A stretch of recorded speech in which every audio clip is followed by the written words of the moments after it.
Halo masyarakat Indonesia, salam sejahtera bagi kita semua. Semoga kebaikan akan hidup tunjuk dilimpahkan kepada kita semua.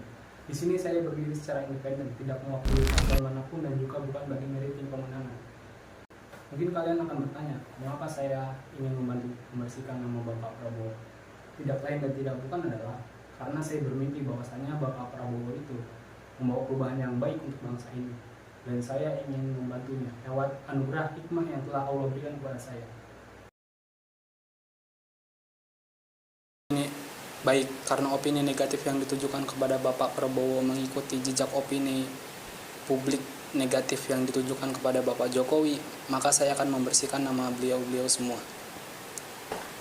Saya menggunakan data yang diperoleh tidak lain dan tidak bukan adalah dari informasi berita yang saya dapatkan lewat forum-forum internet, dan juga saya berpikir secara filsafat. Selain dari itu, saya juga mempunyai tambahan, yaitu saya mendapatkan hidayah atau petunjuk mimpi dari Allah sehingga saya bisa membantu Bapak Jokowi dan juga Bapak Prabowo. Sebagaimana apa yang diucapkan oleh almarhum Gus Dur, bahwasanya Bapak Prabowo itu memanglah sangat ikhlas dan baik serta tulus kepada bangsa ini. Kalau orang yang paling ikhlas kepada rakyat Indonesia itu Prabowo. Ikhlasnya seperti apa, Gus? Ya banyak lah.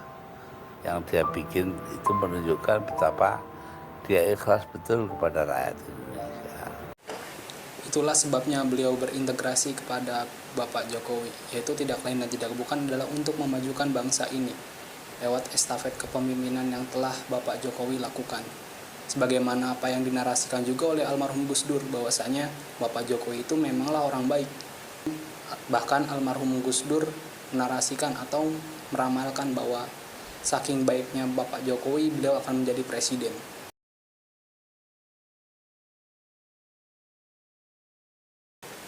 Dan itu benar, bahwasanya reputasi kredibilitas yang dimiliki oleh Bapak Jokowi itu sangatlah bagus dan tinggi di jajaran kepemerintahan. Bahkan jika ia disejajarkan dengan tokoh yang sejajar, yaitu Ketua DPR yang kita tahu Bu Puan Maharani, yang mempunyai hal-hal kontroversial yang tidak bisa saya sebutkan satu persatu demi keamanan saya. Jika kalian ingin melihat rekam jejak Bapak Jokowi, silakan kalian melihat buku biografi, atau bisa juga kalian bisa menonton video Guru Gembul di episode 659. Mungkin kalian pernah melihat cuplikan ini. Besok-besok akan terbukti oleh bangsa ini sendiri kok. Baik, inilah waktunya. Tetapi saya akan menjelaskan secara konstruktif, bukan secara destruktif dalam hal penjelasan. Ketahuilah wahai masyarakat Indonesia, bahwasanya Bapak Prabowo dan Bapak Jokowi ini sedang berfokus untuk memajukan bangsa ini. Maka oleh sebab itu mereka mencoba untuk menjaga tongkat estafet kepemimpinan di ruang lingkup mereka atau circle mereka. Bukan untuk kepentingan mereka, melainkan agar program-program yang telah dilakukan oleh Bapak Jokowi itu berjalan dengan lancar dan tidak ada hambatan. Karena jika ada kandidat baru gitu yang mempunyai program tersendiri, maka program lama itu akan hancur. Dan padahal yang kita tahu bahwasanya untuk menjalankan suatu program itu mempunyai jangka waktu yang sangat panjang. Sebelum saya memulai membahas topik, saya ingin curhat sebentar. Demi Allah ini ya, gue gak dibayar. Serius. Ini dari awal gue formal. Udah ya, non formal ya. Gue harap yang penting poinnya dapet, oke? Udah ya, gak usah rapi-rapi. Gue tuh tadi sebenarnya itu mau rapi gitu kan, biar kerenan. Cuman ya udahlah. Demi Allah ini kalau bukan karena Allah gitu kan beri petunjuk untuk membantu Bapak Prabowo, gak bakal gue kayak gini. Capek anjir, mending main ML. Riweuh ya teh. Oke, lanjut ya. Udah biarin non formal aja, oke? Yang penting poinnya dapat, oke? Ini soalnya gue juga udah nyatet. Udah nyatet naskahnya. Dari tadi gue berapa kali take, cuk. Yalah, oke. Yang penting oke ya. Jelas ya. Oke, kita mulai. Oke, akan saya jelaskan dari Bapak Jokowi terlebih dahulu. Jika kalian menonton video kehidupan di akun YouTube beliau pernah bercerita bahwasanya ketika masa kecil rumah beliau itu pernah digusur sehingga menyebabkan dirinya untuk menumpang di rumah saudaranya. Dan ketika saya berfilsafat dalam menonton video itu, saya menemukan takwil atau hikmah tentang apa yang diceritakan oleh Pak Jokowi, bahwasannya itulah alasan kenapa beliau ingin menjadi wali kota pada saat itu, agar tidak ada rumah yang digusur lagi. Akan saya berikan argumen yang kuat untuk kalian, agar kalian percaya kepada perkataan saya tentang hasil dari filsafat saya. Berita ini adalah argumen pembuktian untuk membenarkan apa yang saya katakan atau saya nyatakan.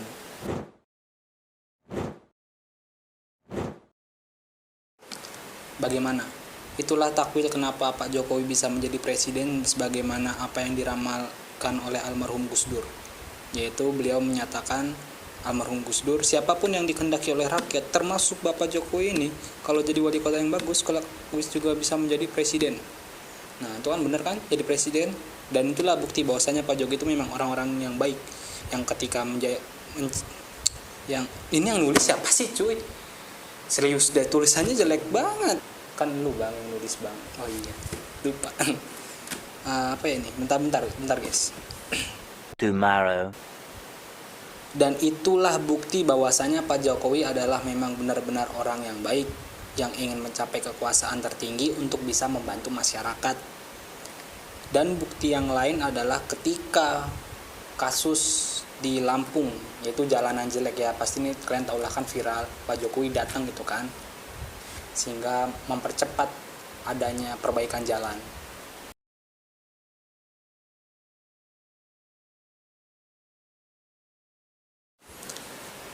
Dan ketahuilah wahai masyarakat Indonesia bahwasanya selama 10 tahun beliau memegang mandat sebagai presiden, Pak Jokowi tidak pernah melakukan keburukan kepada rakyat. Justru yang melakukan keburukan itu adalah hal-hal yang sejajar, alias seperti yang saya tadi sebutkan, ya beberapa anggota DPR dan juga beberapa menterinya. Oke. Dan juga di sisi lain, beliau itu Bapak Jokowi berusaha untuk memerdekakan bangsa ini dari para antek asing. Ya, ini contohnya adalah peristiwa pertama dari lingkup nasional dulu ya, ketika TMII itu sekarang sudah diakuisisi oleh pemerintah. Yang kedua juga itu yaitu Freeport. Nah, Freeport juga itu kebaikan Pak Jokowi juga, sekarang juga alhamdulillah sahamnya juga udah mendingan gitu kan daripada yang sebelum-sebelumnya. Dan yang ketiga itu adalah hilirisasi nikel ini. Nah, ini yang menjadi topik gitu, penyerangan terhadap Bapak Jokowi dan anaknya. Ketahuilah teman-teman nih, fokus dulu ya secara nikel nih. Saya kembali topik nikel dulu nih.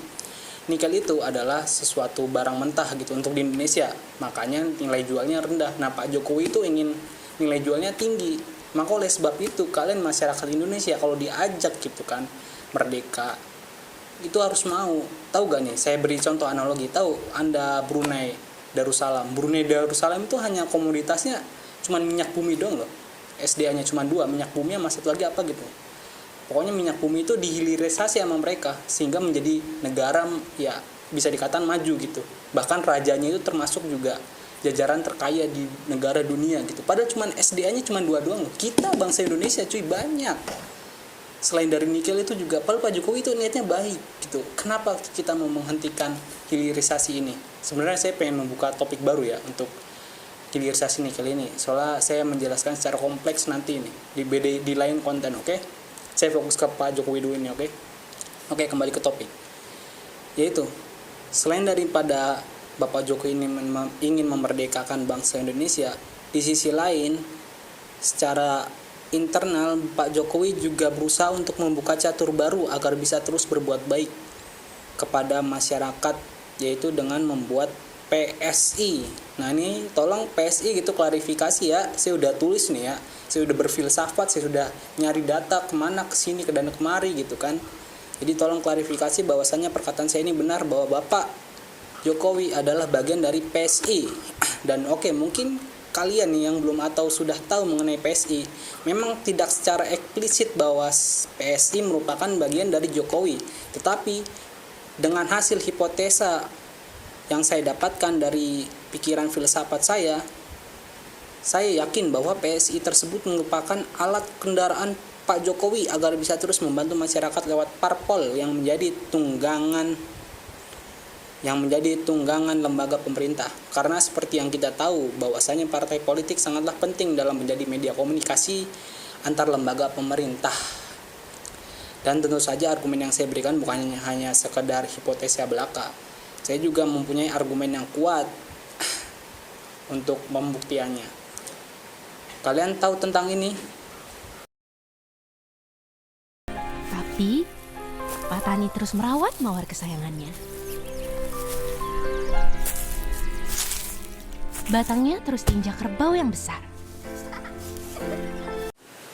Nah, di scan tersebut ada makna tersirat yang dimana ketika saya berfilsafat itu mendapatkan takwil atau hikmah dari maksud pesan atau narasi dalam video tersebut.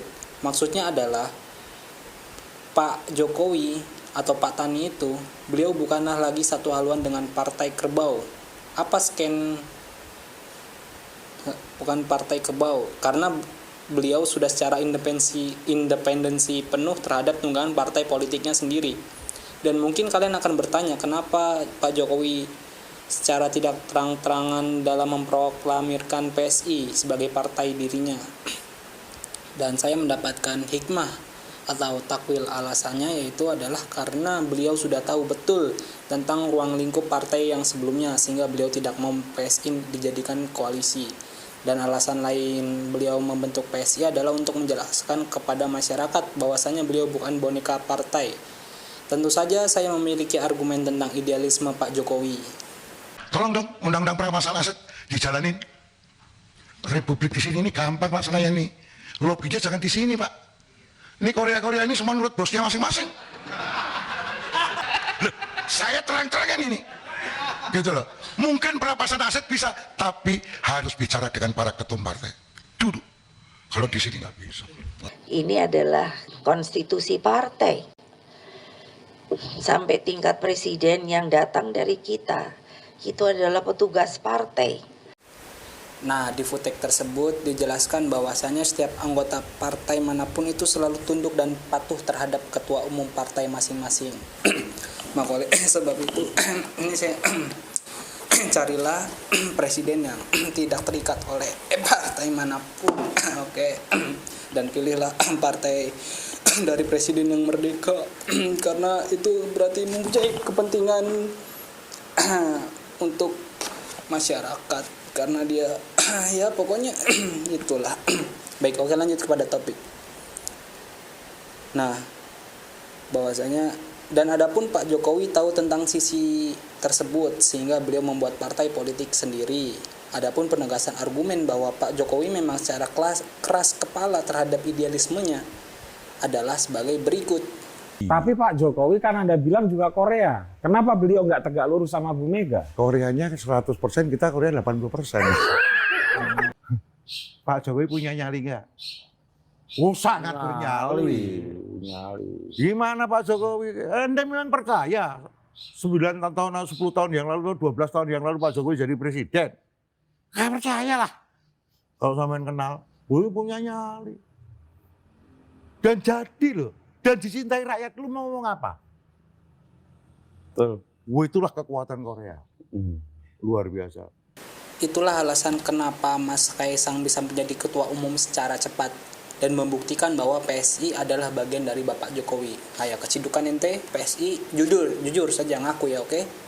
Apakah penjelasan yang saya terangkan sudah jelas?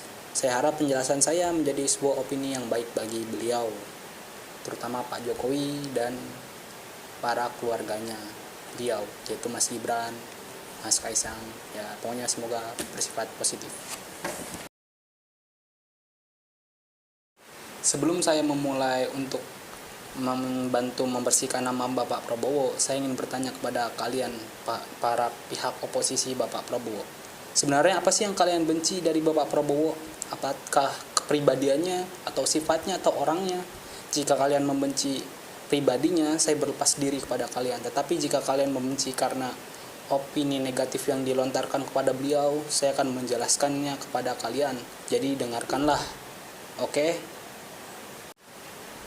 Seperti yang kita tahu bahwasanya beliau di masa lalu penuh dengan kontroversi terhadap peristiwa penculikan dan juga kasus HAM. Ya pokoknya itulah. Ketahuilah wahai masyarakat Indonesia, ini benar nih, dengan hati yang paling dalam, bahwasanya saya bersumpah atas pencipta langit dan bumi, saya diberi mimpi ya ada orang yang ya begitulah terhadap Bapak Prabowo, dan saya tidak bisa memberitahu siapa dalangnya. Jadi saya tidak bisa berbicara sekarang karena nanti menjadi chaos, oke? Dan saya tidak mau itu terjadi karena seperti yang saya nyatakan bahwa saya berbicara secara konstruktif, tidak secara destruktif. Oke, lanjut kepada topik.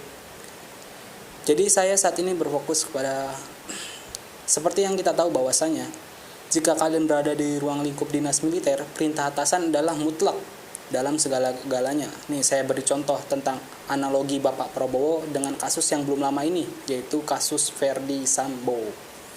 Nah, tentu kita tahu bahwasanya Baradae merupakan korban dari kejahatan apa yang dilakukan oleh Pak Verdi Sambo.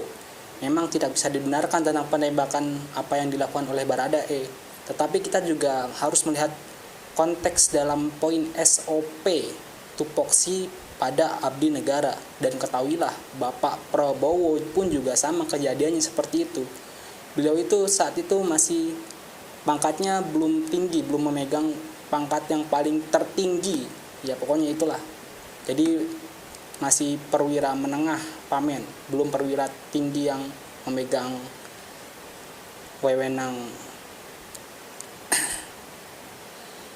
Dan jadi beliau itu hanya diberi tugas oleh atasan, sehingga beliau hanya menjalankan SOP tupoksinya, yaitu yang dinarasikan oleh Bapak Fadli John dan juga almarhum Munir.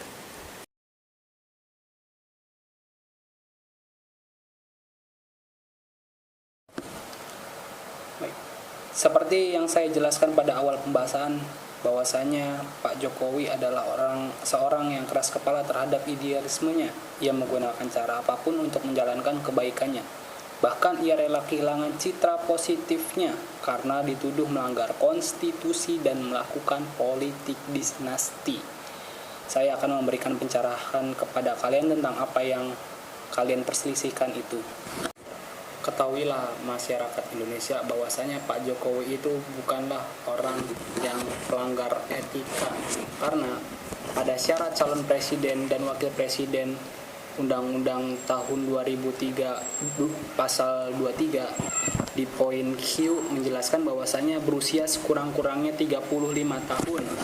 Dan ada juga Undang-Undang Dasar tahun 2008 nomor 42 ayat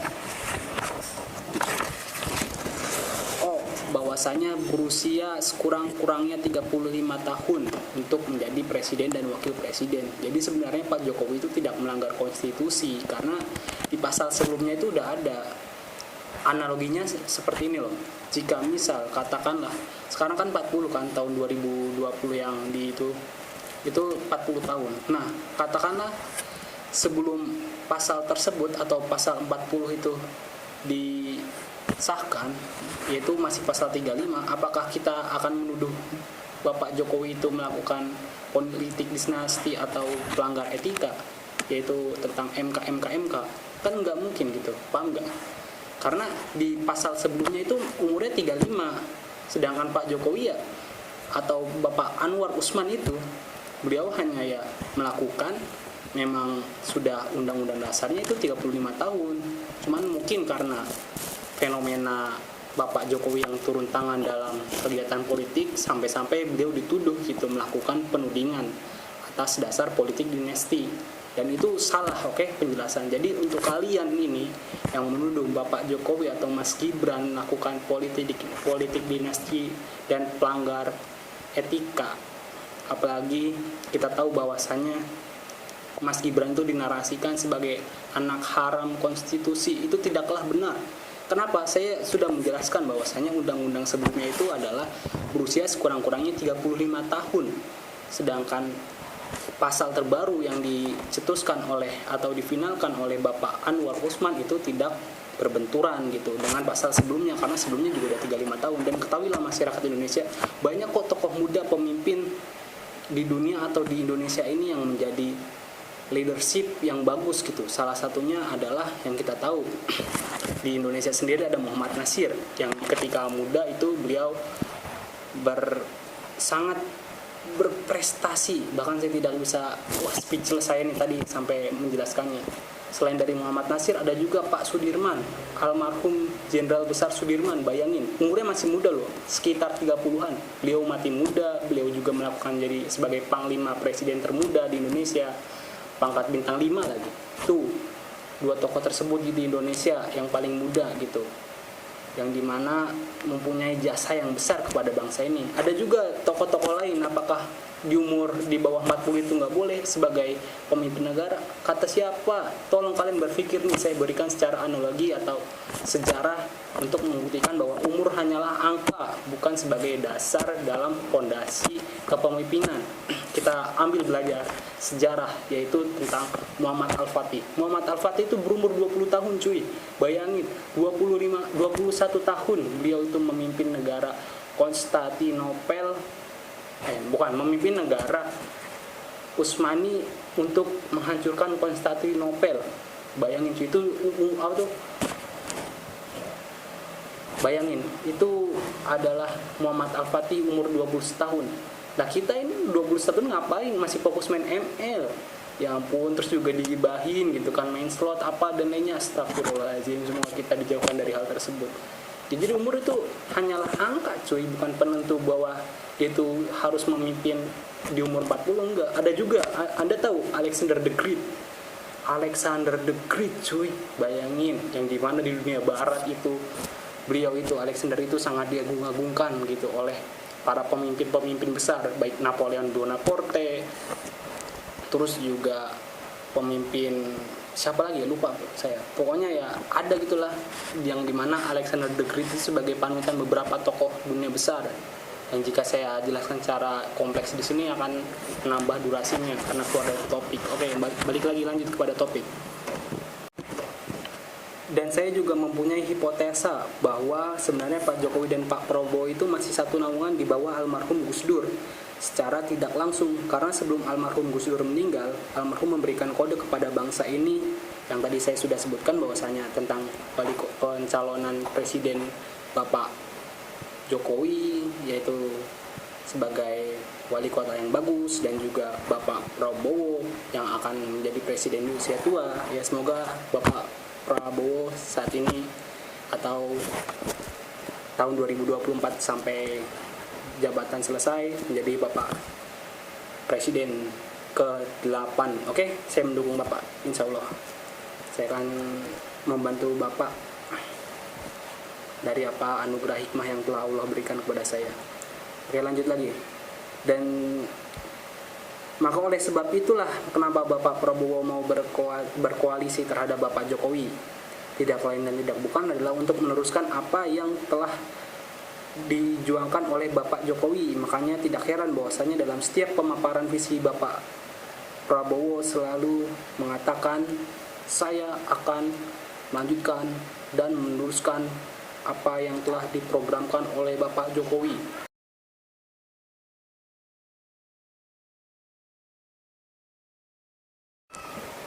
Dan seperti yang kita tahu bahwasanya batas pemilihan presiden hanyalah 2 periode, sedangkan untuk melanjutkan program yang telah dibentuk memerlukan waktu yang lama. Dan itulah alasan mengapa Pak Jokowi secara tidak langsung selalu mendukung Prabowo di belakang layar. Bukan untuk kepentingan keluarganya, melainkan untuk kemajuan bangsa ini. Mungkin kalian bertanya, kenapa tidak membawa program itu pada saat periode pertama? Ketahuilah, seperti apa yang saya telah jelaskan di awal pembahasan, politik di Indonesia itu rumit. Jika Pak Jokowi membawa program tersebut di periode pertama, makanya akan mangkrak dan tidak efektif.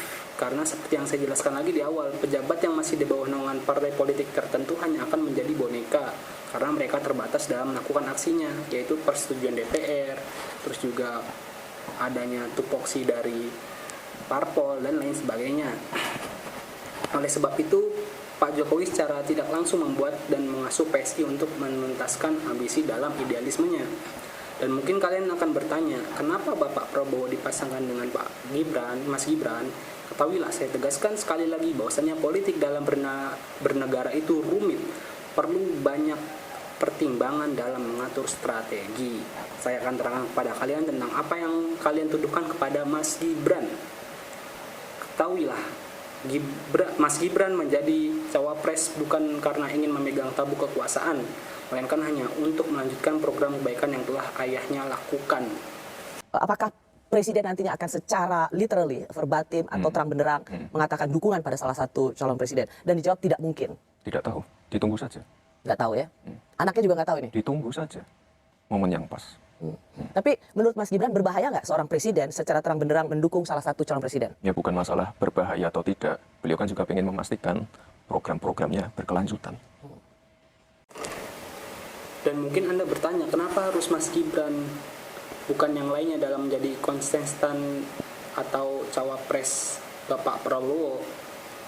Jejak video ini akan menjelaskan alasannya. Bagaimana menggambarkan hubungan Bapak dengan Ganjar Pranowo, Pak Prabowo? Anda mau jawaban yang jujur ya? Selalu, Pak. Oke. Jadi begini, saya kan tidak pernah dekat dan tidak pernah bekerja sama-sama beliau. Saya tidak pernah ya. Tapi jujur ya, kalau chemistry, saya oke sama beliau.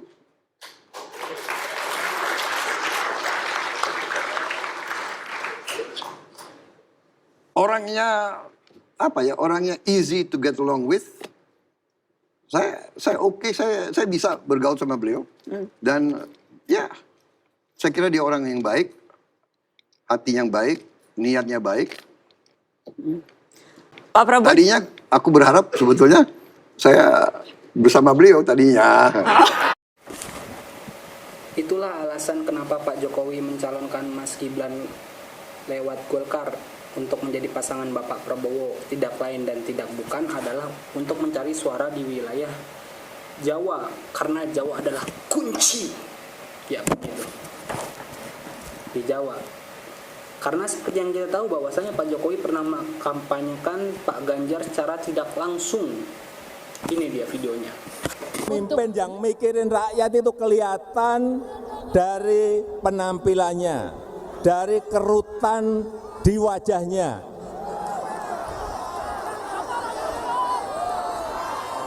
Awalnya Pak Jokowi mendukung saya dari awal. Sampai dengan Rakernas beliau masih menunjukkan statement itu. Terus kemudian terakhir ada statement, oh sepertinya beliau menuju ruang netral. Saya kira itu kami hormati ya. Itulah alasan kenapa Bapak Jokowi mencalonkan Mas Gibran. Tidak lain dan tidak bukan adalah untuk mengambil kembali suara apa yang telah Pak Jokowi utarakan kepada rakyatnya.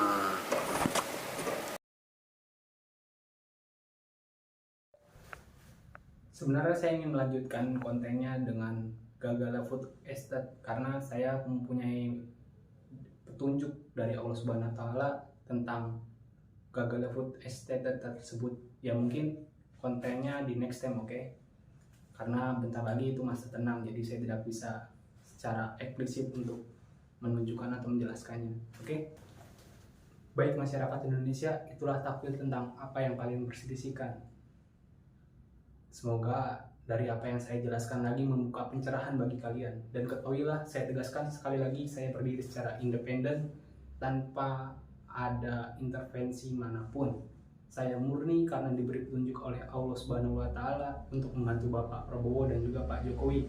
Karena dalam mimpi saya, Bapak Jokowi dan Bapak Prabowo itu, beliau memang dengan tulus untuk berbakti memajukan bangsa ini. Oke. Dan saya jelaskan dan saya terangkan dan saya tegaskan sekali lagi bahwasanya saya murni diberi petunjuk oleh Allah Subhanahu wa Ta'ala. Sederhananya seperti ini saja. Saya mengetahui apa yang kalian tidak ketahui. Jadi saya harap kalian ya membantu Bapak Prabowo menang satu putaran. Tentu saja saya bukan orang kampanye atau tim pemenangan atau lainnya. Saya berdiri secara independensi. Sederhananya gini, jika kalian memilih Bapak Prabowo, maka saya katakanlah sebagai hologram keempat.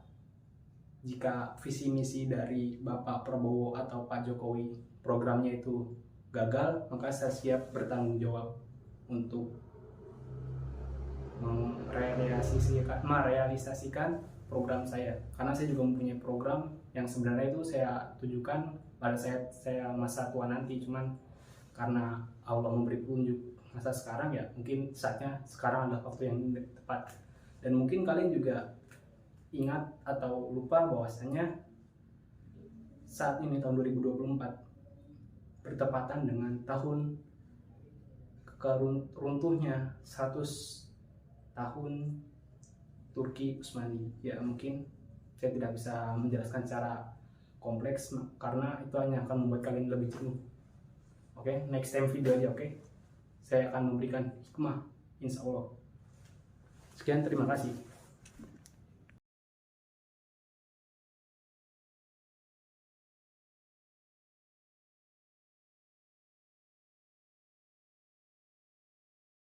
Penting ini tak suarakan.